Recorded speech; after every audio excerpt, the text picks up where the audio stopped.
1983년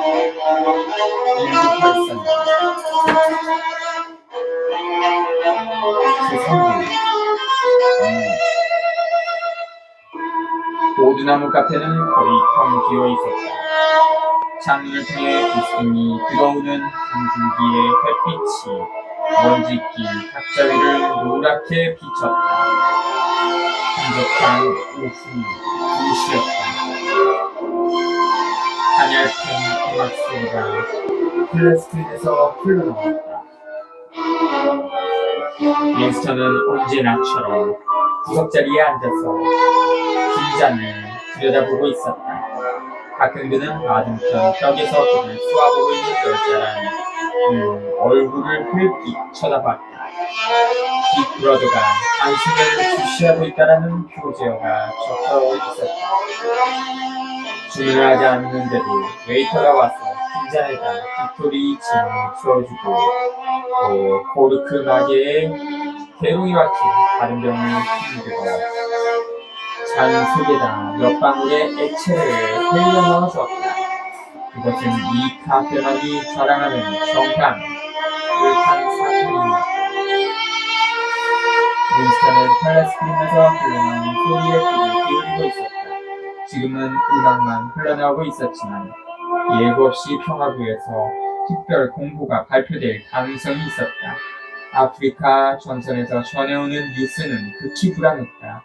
그는 온종일 문득문득 그 일을 걱정하고 있었다. 유라시아 군대는 무슨 속도로 남쪽을 향해 진격해오고 있었다.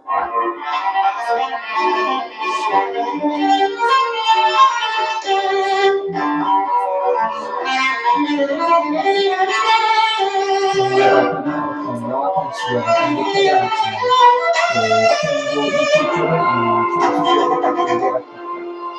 브라자빌과 레오폴드기는 위험한 상태였다. 그것이 국내연관은 깊이 지도를 들여다보자 불안해할 수 있었다. 그것은 단순히 중앙아프리카의 상실한 국제의 문제가 아니었다. 지금까지의 전쟁은 통하여 맨 처음으로 오세아니아의 영토가 위협당하고 있는 것이다. 정확히 말해서 공포가 일종의 콩고인 강렬한 감정의 가슴속에서 펼쳤다가 뛰어올랐다가 다시 쓰여보곤 했다. 그는 전쟁의 강한 생각에서 벗어났다. 그는 요즘은 역사상 한 가지 일에 정신을 집중시킬 수가 없었다. 그는 잘 집어들어 단숨에 기어갔다. 언제나처럼 몸이 부르르 떨렸고 가벼운 헛구역질까지 났다. 술맛은 끔찍스러웠다. 정향과 사카린만으로도 치가 떨릴 정도로 그 맛이 역겨웠는데 한결같은 기름 냄새마저 가시지 않았다. 무엇보다도 가장 고약한 것은 진해 독특한 냄새였다. 그 냄새는 밤낮을 가리지 않고 그의 몸에 붙어다녔으며 기묘하게도 그 어떤 냄새가 기영켜 그의 마음속에 자리잡고 있었다. 언제나 머릿속으로라도 그 어떤 이름을 떠오르지 않았고 가능한 한 상상조차 하려 하지 않았다. 그것은 몸속에서 내는 어떤 냄새였다. 몸속에서 추위가 오르자 그는 자기 입 사이로 풀림을 했다. 그는 석방된 일에 살겠고 옛날의 안색을 쫓아갔다. 옛날보다 한결 나아졌다. 그의 몸은 팽팽해졌으며 코와 광대의 뼈깨의 피부는 청박스런 붉은 빛을 띄었고 벗겨진 정수리까지도 짙은 핑크빛을 띄었다. 웨이터는 부탁을 하지 않았는데도 체스판과 이번 달에 집을 가져왔다. 한시지의 체스문제가 실려있는 페이지를 일부러 적어가지고 그런 다음 윈스턴은 술잔이 비어있는 것을 발견한 후에 진병을 가져와서 숨을 채워줬다. 그러니 주문을 할 필요가 전혀 없었다. 그들은 윈스턴의 속성을 알고 있었다. 체스판은 언제나 그를 위해 대기하고 있었으며 구석자리는 항상 그의 몫으로 남겨뒀다. 사람들로 나누는 인원일 때에도 그 자리만은 비워두었으며 아무도 그 옆에 앉으려 하지 않는 것 같았다. 그는 또 자기가 몇 잔이나 마셨는지 번거롭게 헤아릴 필요를 느끼지 않았다.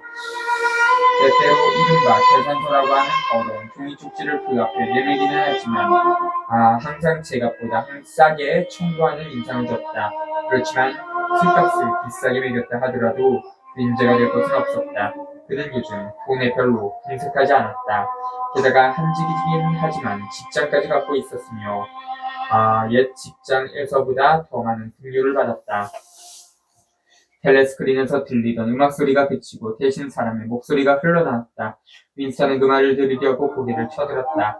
하지만 전황을 알리는 것은 아니었고 단순히 클로브에서 발표하는 간단한 공보였다.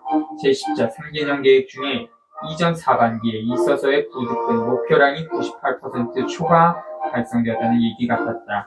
그는 체스 문제를 자세히 들여다본 다음 말들을 움직였다. 그것은 한 쌍의 말을 움직여 끝을 맺는 소리였다. 백을 2번 움직여 외통 장군을 부를 것. 윈스턴은 빅브러더의 초상화를 쳐다봤다. 백이 항상 외통 장군을 부른다는 어렴풋하면서도 희한한 생각이 떠올랐다. 언제나 예외 없이 그렇게 되어 있었다. 체스 문제에 관한 인간 세계가 시작된 이래 흙이 이겨본 적이 없었다. 그것은 선이 악에 대해서 영원히 변함없는 승리를 거둔다는 것을 상징하는 게 아닐까. 그 거대한 얼굴이 조용한 힘으로 가득 차서 그를 뚫어지게 응시하고 있었다. 그는 항상 외통 장군을 부른다. 텔레스크린의 음성이 멎더니 훨씬 더 심각한 다른 사람의 목소리가 이어졌다. 오후 3시 30분에 중대한 발표가 있으니 대기해 주십시오. 3시 30분. 아주 중대한 뉴스입니다. 그 뉴스를 놓치지 않도록 각별히 주의해 주십시오. 3시 30분입니다. 짧게 멜로디가 끊기는 음악이 다시 울렸다. 윈스턴 가슴이 울렁거렸다. 그것은 전황에 관한 발표일 것이다. 직감적으로 앞으로 발표된 뉴스가 좋지 못한 소식일 거라는 생각이 들었다. 민중이 아프리카에서 결정된 샤프를 당하지 않았나 하는 생각 때문에 마음이 불안정했다. 사실 그는 유라시아 문제가 샤프 같은 방어선을 뚫고 개미떼처럼 아프리카 대륙의 끝을 향해 물밀듯이 진군하는 것을 직접 본 것 같았다. 왜 측면 공격을 해서 그들을 가격적으로 몰아붙이지 못하는 것일까? 서아프리카 연합의 윤곽이 그의 마음속에 생생하게 떠올랐다. 그는 이 마음을 직원 판을 가로질러서 옮겨놨다. 거기에 틀림없는 자리가 있었다. 그의 상상 속에서는 이게 대군, 이 남쪽으로 밀려가는 것을 보고 있는 동안에 또 다른 군단이 기묘하게 집결하더니 수반을 공격하여 육지와 바다에서 적의 연락만을 끊어버리고 있었다. 그는 자신이 의식적으로 그렇게 되기를 바람으로써 다른 군대를 거기에 투입한 것처럼 느껴졌다. 그러나 신속히 행동할 필요가 있었다. 만약 그들이 아프리카 전역을 장악하게 되고 희망봉의 비행장과 잠수함 기지를 구축한다면 오세아니아는 두둔간이 나고 말 것이다.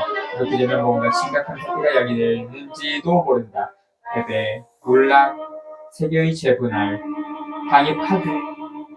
그는 숨을 깊이 들이마셨다. 몹시 첩첩한 그런 느낌이었다. 아니 정확히 말해서 그것은 착잡한 느낌이 아니었다. 오히려 그것은 연속적으로 쌓여있는 감정의 층이었다. 다만 그 가장 저변에 깔려있는 것이 무엇인지를 알 수가 없었다. 그의 내부에서 충돌을 벌이고 있는 감정의 층. 나는 지나갔고 윈스턴은 금날을 제자리에 가져다 놨지만 한참 동안 체스 문제를 진지하게 연구했었다. 그의 생각은 다시 어수선해졌다. 거의 무의식적으로 그는 먼지가 쌓인 위에다 손가락으로 이렇게 썼다. 당신의 마음속까지 부자들이 도착할 수는 없어요라고 그는 말했었다. 그러나 그들에게 있어서는 사람의 마음속에 깃들어버린 우리 이곳에서 자네한테 일어나는 일은 앞으로 영원히 계속될 거야라고 오브라이언이 말했다. 이것은 사실이었다. 거기에는 절대로 돌이킬 수 없는 일들과 그 자신의 행동이 있었다. 그의 가슴 속에서 뭔가가 살해당하고 비틀어지고 마비되었다. 그는 그녀를 만났고 대학까지 나눴다. 그렇게 해도 위험할 것은 없었다. 그들은 이제 그의 행동에 관심을 갖지 않는다는 것을 직감적으로 알 수 있었다. 그들 중에 한 사람이 원하기만 했다면 다시 만날 수도 있었을 것이다. 그들이 만난 것은 정말 우연이었다. 사마름 없이 쌀쌀한 어느 날 공원에서였다. 땅은 굳어 갯덩이처럼 단단했고 푸른 모두 말라 죽은 것 같았으며 바람에 꽃술이 떨어져 나간 몇 송이의 크로커스 이외에는 새싹이란 전혀 찾아볼 수 없었다. 손은 얼어붙고 추위 때문에 눈에 눈물이 어린 채 급히 길을 가다가 10m 전방에서 그녀를 본 것이었다. 너무나 추하게 변모한 그녀의 모습을 한눈에 알아보고 그는 몹시 충격을 받았다. 그들은 서로 눈짓 한 번 하지 않은 채 그냥 지나쳐버렸다. 그러나 결국 그는 몸을 돌려 별로 내키지 않는 발걸음으로 그녀의 뒤를 따랐다. 그래봐야 아무 위험도 없고 누구 하나 그들에게 관심을 갖지 않으리라는 것을 잘 알고 있었다. 그녀는 아무 말도 안 했다. 그녀는 일부러 그를 피하려는데 풀밭을 빙 둘러서 걸어갔다. 그런 다음 손을 썼다는 것이 그가 그녀 앞에 올 때까지 걸음이 묻혔고 그리고 이탈리아나 달리기는 이상한 밤목습으로 들어섰다. 그 발버둥에 밤목습은 바람을 막아주지도 못했고 그들의 모습을 숨겨주지도 않았다. 그들은 발걸음을 멈췄다. 지독하게 추운 날씨였다. 바람이 웅웅거리는 나뭇가지 사이를 빠져나가 고기승한 모양의 포커스를 갖고 흘러갔다. 그녀의 홈에다 털을 둘렀다. 이곳엔 텔레스크린은 없었지만 마이크로폰이 숨겨져 있는 게 분명했다. 게다가 그들의 모습이 환해보였다. 그래도 상관없었다. 아무것도 문제될 게 없었다. 원하기만 한다면 땅바닥에 누워서 그짓도 할 수 있을 것이다. 그런 생각을 하니 그의 살이 공포로 얼어붙는 것 같았다. 그가 아무리 팔에 힘을 주어 끌어안아도 그녀는 아무런 반응을 보이지 않았다. 그렇다고 해서 그의 팔을 풀려고도 하지 않았다. 이제야 그는 그녀의 몸에 어떤 변화가 생겼는지를 알아채었다. 그녀의 얼굴은 몹시 창백했고 이마와 관자놀이를 가려질러 기다란 상처 자국이 있었는데 상처의 일부는 머리카락으로 떨어져 있었다. 그러나 그 정도의 변화는 아무것도 아니었다. 그녀는 놀라울 만큼 뻑뻑해지고 허리가 굵어져 있었다. 언젠가 로켓탄이 폭발한 직후에 폐허의 불더미 속에서 시체 하나를 끌어낸 적이 있었는데 그것이 살덩이라기보다는 불덩이 같아서 어찌나 무겁고 딱딱한지 다루기가 힘들었던 일이 생각났다. 그런데 줄리아의 몸이 그런 느낌을 줬다. 그녀의 살결 또한 옛날에 감축과는 너무나 다르다는 데 생각이 있었다. 윈스턴은 그녀에게 키스하고 싶은 생각도 없었다. 공업문을 빠져나와 다시 돌아오는 길에 그녀는 처음으로 그를 빤히 쳐다봤다. 잠깐 쳐다보았을 뿐인데도 그녀의 눈빛은 성열과 혐오감이 가득 차 있었다. 그는 그 혐오감이 진정한 쓰나미 때문에 생긴 것인지 아니면 그의 부끄러운 듯한 얼굴과 천박함 때문에 그의 눈에 어린 눈물을 보고 그런 감정이 섞인 것인지 짐작할 수가 없었다. 그들은 지금 철제 의자에 약간 거리를 두고 나란히 앉았다. 그는 그녀가 벗으면 꺼내려고 하는 것을 알았다. 그녀는 볼품없는 구두를 약간 움직여 들고 마른 나뭇가지를 밟아 부러뜨렸다. 그녀의 발이 더덕적해진 것 같은 생각이 들었다. 난 당신을 배신했어. 그녀가 남들에게 말을 꺼냈다. 나도 당신을 배신했어. 라고 그가 복구했다. 가끔 그들은 도저히 참을 수 없을 만큼 생각하기조차 싫을 정도로 위협했어요. 그러면 저한테 그러지 마세요. 다른 사람한테 그렇게 하세요. 이러이러한 사람한테 말이에요. 라고 소리치지 않을 수 없었어요. 그런데 후에 가서 그것은 소민수의 고문을 중단시키려고 그런 말을 짓거렸을 뿐이라고 애써 변명을 해보려는데 그건 진정이 아니라는 게 드러나고 나면 목숨을 구하기 위해서는 이 방법이 없고 그런 식으로 막대는 너희들을 넘길 수가 없는 거야. 나 자신이 아니면 다른 사람에게 그런 일이 일어나겠다는 것이요. 자기가 발표를 하는 텐데로 생각하는 거예요. 관심을 갖게 되는 것은 자기 자신뿐이야 라고 그는 그녀의 말을 흉내냈다.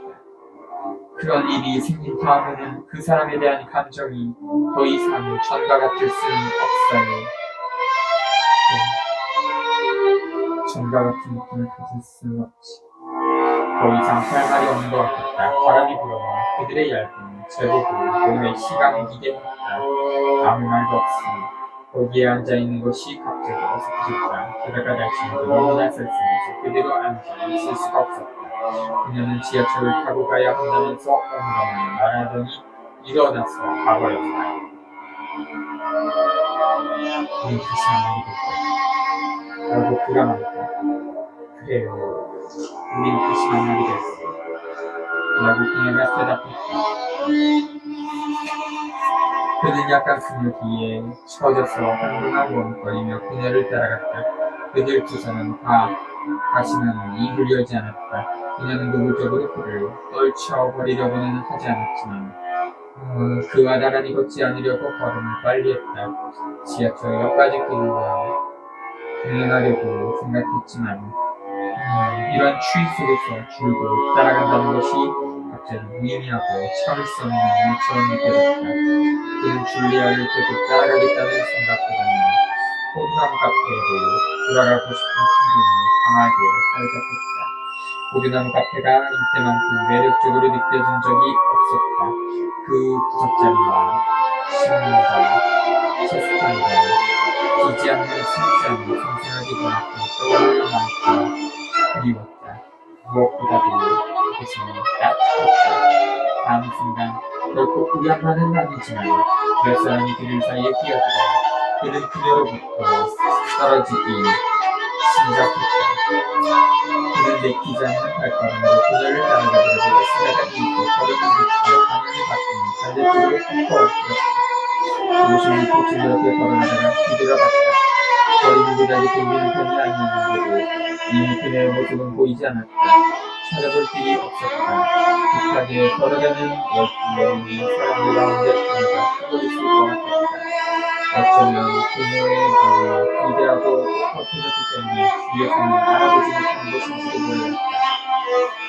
그런 일이 있었을 때는 당신은 진심으로 그렇게 말했을 거예요. 나도 그녀는 말했었다. 사실 그랬다.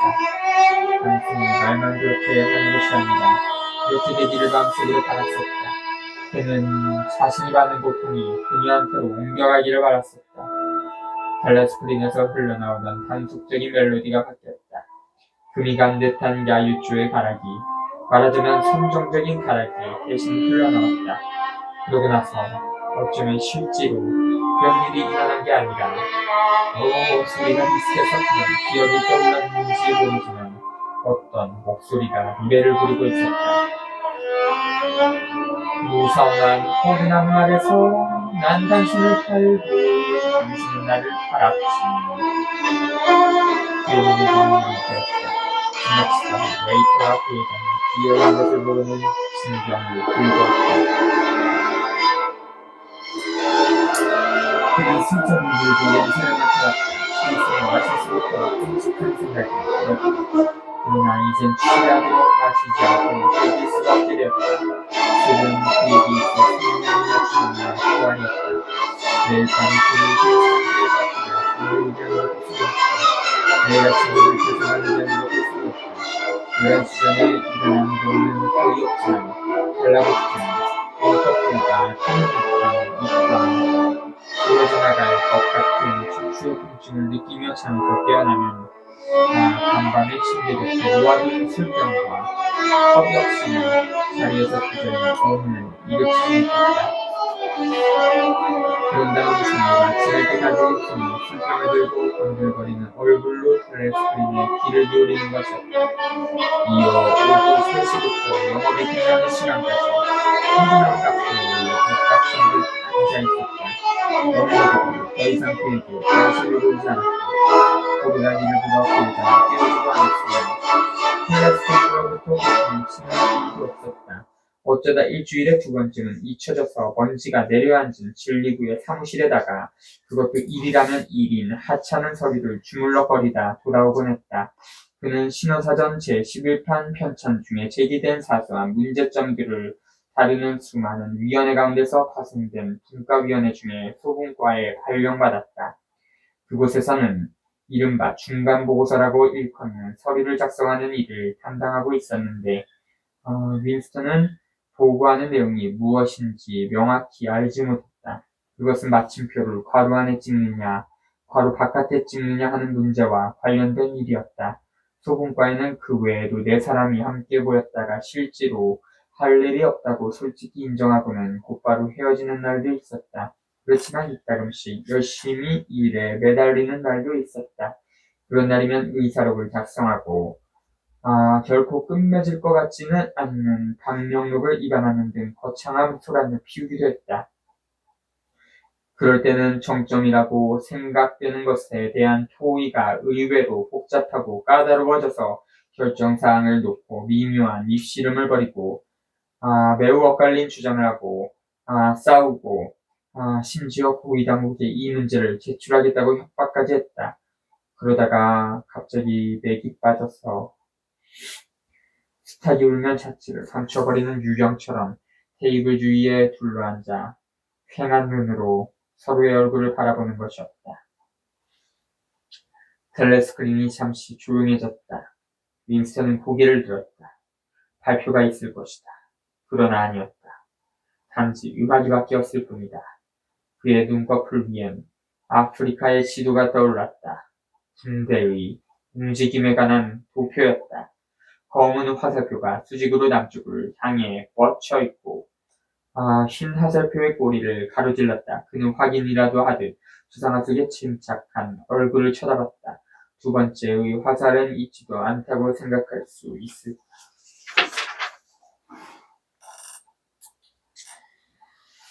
모처럼 흥미가 다시 시들어졌다. 그는 진 한 모금을 다시 마시고 나서 백마를 집어 시험삼아 움직여보았다. 장군! 그러나 그것은 분명히 발음수가 아니었다. 왜냐하면 뜻밖에도 어떤 기억이 마음속에 떠올랐다. 하얀 시스가 깔린 커다란 침대가 놓여있는 환히 촛불을 밝힌 방이 윈스턴의 눈앞에 나타났다. 9살이나 10살쯤 된 소년 윈스턴이 주사위통을 흔들며 바닥에 앉아서 깔깔대고 있었다. 어머니도 마주 앉아 따라 웃었다. 어머니가 행마을 물명되기 한 달쯤 전게 분명했다. 참기 힘든 분주림도 잊혀지고 더 어린 시절에 느꼈던 어머니에 대한 애정이 잠시나마 되살아난 화기애애한 순간이었다. 그는 그날을 뚜렷이 기억하고 있었다. 비가 호수같이 퍼부어 창틀에 빗줄이 줄줄 흘러내리고 실내는 책도 읽을 수 없을 만큼 어두침침한 그런 날이었다. 어둡고 답답한 침실에 갇혀 있었기 때문에 두 아이는 지루해서 견딜 수가 없었다. 윈스턴은 졸라대봤자 아무 소용도 없는 음식을 내놓으라고 울며 보채고 안달이 나서 방을 빙빙 돌며 손에 잡히는 물건들을 마구 집어던지고 벽을 밟기를 허덕차는 바람에 이웃집 사람이 화가 나 벽을 꽝꽝 치기까지 했다. 게다가 어린애까지 끊임없이 붙였다. 참다 못해 어머니가 말했다. 착하게 굴면 장난감을 사주지. 예쁜 장난감 말이야. 너도 좋아할 거다. 그런데 어머니는 빗속을 뚫고 나가 아직 드문드문 문이 열려있는 근처에 가게로 가서 뱀과 사다리의 놀이기구가 들어있는 마본지 상자를 사들고 돌아왔다. 그는 지금도 비에 젖은 마본지 상자의 냄새를 기억할 수 있었다. 그것은 주잡하기 짝이 없는 장난감이었다. 놀이판은 금이 같고 주잡하게 깎은 조그만 나무 주사위는 제대로 서지도 못했다. 윈스턴은 아무 흥미도 느끼지 못한 채 심통이 난 얼굴로 그 물건을 바라봤다. 그러나 그때 어머니가 촛불을 켰고 그들은 놀이를 하려고 바닥에 둘러앉았다. 그는 곧 신바람이 나서 고함을 지르며 깔깔댔다. 티들윙크스가 희망이 차서 사다리를 기어오르다가 배만태로 주르르 미끄러져 떨어지면 원점에서 다시 시작하게 되는 놀이였다.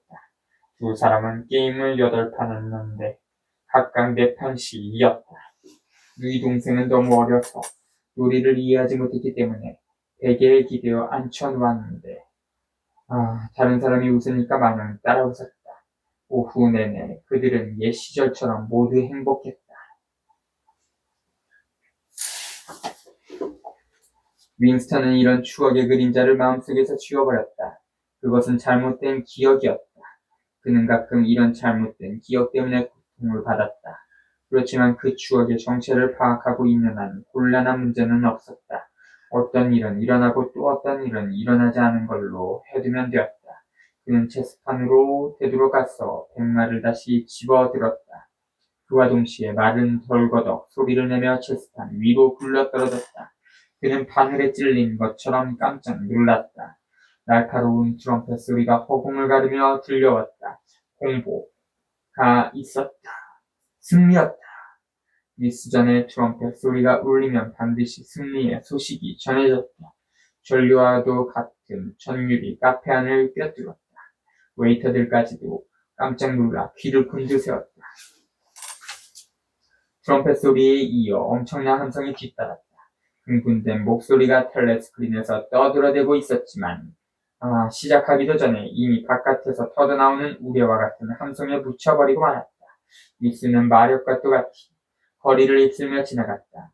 텔레스크린에서 간신히 알아들을 수 있는 내용은 예상했던 사태가 일어났다는 것이었다. 거대한 함대가 기밀리에 집결해서 적의 후방에 기습적인 공격을 감행했다. 긴 화살표가 검은 화살표의 꼬리를 꿰뚫은 것이다. 단편적인 승전보가 소음을 뚫고 간간히 들려왔다. 대규모의 기동작전, 완전 무결한 합동작전, 철저한 패주, 50만 명의 포로, 완전한 사기 상실, 아프리카 전 지역 장악, 멀지 않아 도래할 전쟁의 종결, 승리, 인류 역사상 가장 위대한 승리, 승리, 승리, 승리. 탁자 밑에서 윈스턴의 다리가 후들후들 떨렸다. 그는 앉은 자리에서 꼼짝하지 않고 있었지만 마음속으로는 달리고 있었다. 바깥의 군중들 속에 섞여 숨가쁘게 달리며 귀가 멍멍해지도록 환성을 질렀다. 그는 다시 빅브로더의 얼굴을 쳐다봤다. 세계에 군림하는 거인. 아시아의 떼거지들이 아무리 덤벼봤자 끄떡도 않는 바위 같은 존재. 10분 전만 하더라도 그렇다. 겨우 10분 전이었다. 그는 여전히 전선으로부터 나갔던 뉴스가 승리일까 아니면 패배일까 반신반의하면서 가슴속에 모호한 의욕을 품고 있었다. 그런데 패망한 것은 유라시아 군대가 아닌가. 사랑부에 잡혀간 첫날 이후 많이 변했지만 최종적이며 절대적으로 필요한 회복의 변화는 지금 이 순간까지 결코 일어나지 않았다. 텔레스크린에서는 여전히 포로와 전리품과 학살에 관한 이야기를 장황하게 떠들어대고 있었지만 바깥의 함성은 약간 가라앉았다. 웨이터들도 다시 자기 자리로 돌아갔다. 한 웨이터가 술병을 들고 다가왔다. 그러나 윈스턴은 잔이 채워지는 것도 보지 않은 채 행복한 꿈에 젖어앉아 있었다. 그의 마음은 이제 더 이상 달리지도 않았고 기쁨의 함성도 지르지 않았다. 그는 사랑불로 돌아가서 모든 죄를 용서받고 눈처럼 새하얀 마음이 되었다. 또한 곧장 재판정의 피고석에 앉아 모든 것을 고백하고 그가 아는 모든 사람을 공범으로 끌어들였다. 그는 눈부신 햇빛 속을 걸어가는 듯한 기분으로 새하얀 타일이 깔린 복도를 걸어가고 있었는데 부장을 한 간수가 등 뒤에서 따라오고 있었다. 오랜 동안 그토록 기다렸던 총탄이 그의 머리를 꿰뚫었다. 윈스턴은 그 거대한 얼굴을 똑바로 쳐다봤다. 저 짙은 코스염 밑에 어떤 종류의 이수가 숨겨져 있는가를 아는데 40년이나 걸린 것이다. 잔인하고 불필요한 오해요. 저 사랑으로 가득 찬 품 안을 뛰쳐나와 스스로 택한 고집스런 유형이요. 진 냄새가 풍기는 두 줄기의 눈물이 양보를 타고 흘러내렸다. 그렇지만 잘된 일이었다. 모든 일이 잘 해결된 것이다. 이제 투쟁은 끝났다. 그는 스스로를 극복하고 승리를 거뒀다. 윈스턴은 빅브러더를 사랑하게 된 것이다.